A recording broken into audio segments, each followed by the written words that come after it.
سبق پھر پڑھ صداقت کا، عدالت کا، شجاعت کا. ایک بات صرف کرنا، پھر میں نکل جاؤں گا. جیسے یہ ایکس مسلم جو کام کر رہے ہیں اپنا چینل پہ چندہ بٹور رہے ہیں، ان کا تو کام ہے وہی ہے. کیا ایسا کوئی بندے تیار کر کے ڈائریکٹ جا کے اسٹرائک کر دے، اس پہ جا کے کود جائے کہ بھائی ہاں میں آ گیا؟ ایسا نہیں ہو سکتا. کوئی تیار ہو کے جائے کہ بھائی میں جواب نہیں. تو ہم یہاں بیٹھے ہوئے ہیں نا جواب دینے کے لیے. ہم نے تو کتنی مرتبہ ان لوگوں کے چیلنجز کا جواب دیا، ان لوگوں کو بلایا. مجھے بتائیے سچوالا کو الحمدللہ اس کے ساتھ جو ڈیبیٹ ہوئی ہے اس پر 1 سال پورا ہو رہا ہے. نومبر کے مہینے میں یہ ڈیبیٹ ہوئی تھی. تو ہم الحمدللہ نومبر کا جو مہینہ ہے اس پر ہماری یہ ہماری وکٹری کی اینیورسری ہے.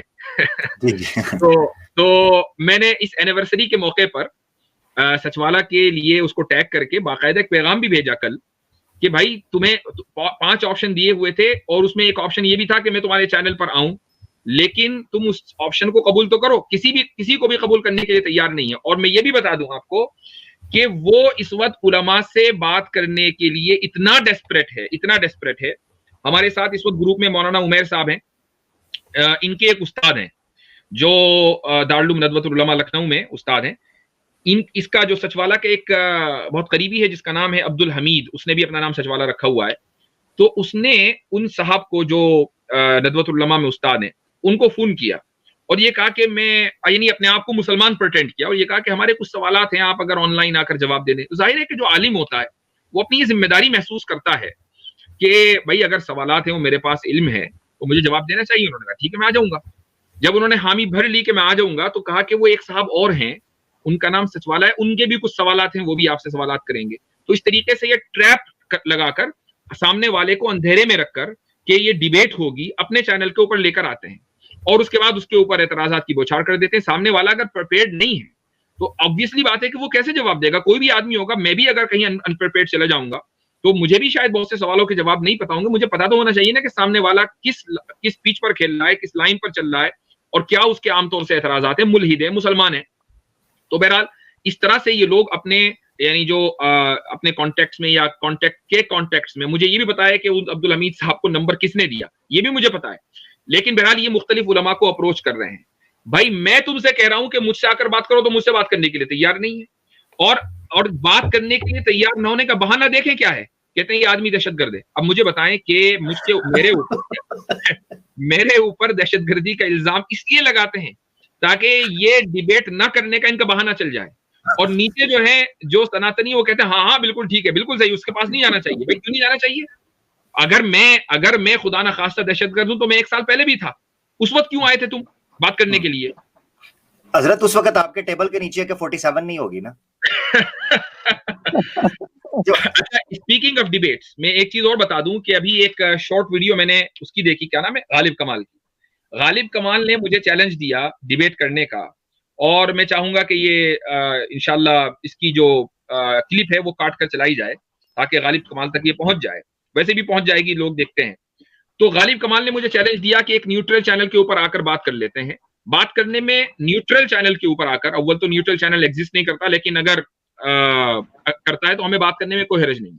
لیکن میں غالب کمال سے یہ پوچھنا چاہتا ہوں کہ تمہاری جرت کیسے ہوئی کہ تم غلامی کے مسئلے پر مفتی شمائل صاحب کی ویڈیو کا جواب دیے بغیر تم وہی سوال کے جو تم نے اپنی اوریجنل ویڈیو میں کیے تھے مجھ سے پوچھنے کے لیے آ گئے، جبکہ مفتی شمائل صاحب نے تمہاری ایک اعتراضات کا واضح انداز سے جواب دیا ہے.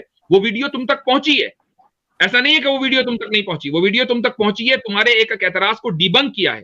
لیکن تم نے ایک کالر نے جب غالب کمال سے کہا کہ مفتی شمائل صاحب کی طرف سے جواب آ گیا تو اس نے کہا کہ نہیں مجھے مفتی شمائل صاحب سے جواب نہیں چاہیے، مجھے تو مفتی یاسر سے چاہیے.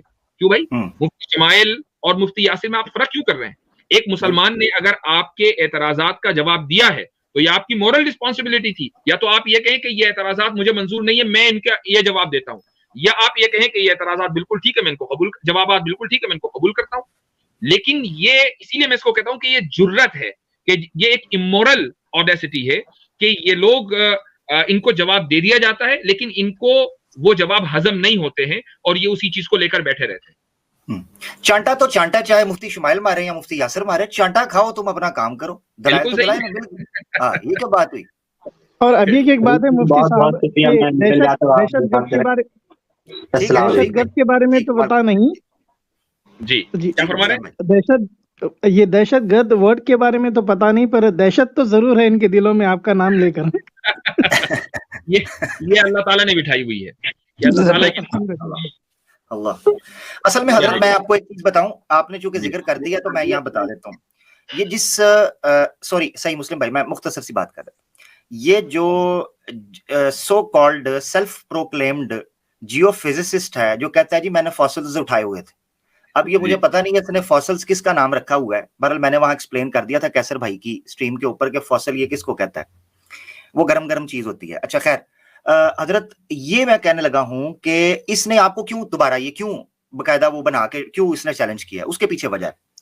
اگر تھوڑا سا کوئی نظر رکھنے والا ایک بار سروے کرے تو اس کو پتا چل جائے گا کہ ان کی سٹریمز کی جو ویورشپ ہے وہ بڑی تیزی سے گری ہے.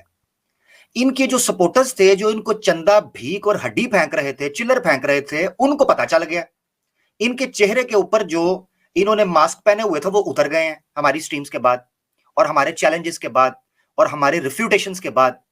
اب ان کے پاس سوائے اس کے یہ چارہ نہیں بچا ہے کہ پبلک میں یہ ایک تماشا کریٹ کریں، ایک ڈیبیٹ کا ماحول تیار کریں تاکہ پبلک کی توجہ ہماری طرف آئے، لوگ ہمارا کانٹینٹ دیکھنا دوبارہ شروع کر دیں. دیٹس اٹ، اس کے علاوہ اور کوئی وجہ نہیں ہے. جی ہاں بالکل جواب دیا جا چکا تھا. بہت شکریہ. بالکل درست. صحیح مسلم صاحب آپ کچھ کہہ رہے تھے، اس کے بعد میں اگلے کالر کو لوں گا انشاءاللہ. اور وہ میری بات انہوں نے ریپیٹ کر دیا. میں یہی بات اگلے کالر کو لینے سے پہلے میں معذرت چاہتا ہوں، ادھر رات کافی ہو رہی ہے تو میں اب اجازت چاہوں گا آپ سے. نہیں رات تو ہر جگہ بہت زیادہ ہو رہی، تھوڑا رکے آخر تک چلے انشاءاللہ. اب آپ نے آخری پڑاؤ کی طرف ہیں. عاصم بھائی آتے ہی کہتے ہو جانا جانا، ایسا جانا تھا تو جانا، تمہیں کیا تھا آنا؟ عامر بھائی کافی وقت ہو گئے یہاں. عامر بھائی وہ ایک بات ریپیٹ کر دیتے ہیں، آپ کی بڑی ایک بات بڑی اچھی لگی تھی مجھے، وہ کیسٹ میں بار بار ایک ہی گانا بھرواتے رہتے ہیں، وہ چلاتے رہتے ہیں. وہ ہمارے ایک بزرگ تھے، وہ ایک دفعہ میں ان کا وہ ان کی کیسٹیں پرانی پڑی تھی، مجھے شوق تھا، میں ویڈیو اپنا ٹیپ ریکارڈر میں کیسٹ سنا. میں نے ایک دفعہ اے سائڈ لگائی، کو تقریباً آدھا گھنٹہ گزر گیا کہ ایک ہی گانا چلی جائے. میں نے ان سے پوچھا، میں نے کہا یہ کیا چکر ہے، اے سائڈ بی سائڈ ایک ہی گانا ہے؟ کہتے ہیں بس ایک ہی زندگی ہے، گانا بھی ایک ہی ہونا چاہیے تو مجھے پسند ایک ہے. تو مقصد کہنے کا یہ ہے کہ کچھ لوگوں کی کیسٹ ایک ہی ہوتی ہے، اے بھی اور بی بھی. بے شرم کی طرح بار بار ایک ہی سوال لے کر آ جاتے وہ سوراب بھائی، وہ کتنی بار ایک ہی سوال لے کر سوال ہی ختم نہیں ہوتا ہے. اس سے یہ بھی پتا چلتا ہے کہ عامر بھائی جو ہیں وہ آثار قدیمہ سے تعلق رکھتے ہیں. اب آپ بتائیے کیسٹ کی اے سائڈ اور بی سائڈ کون سمجھے گا آج؟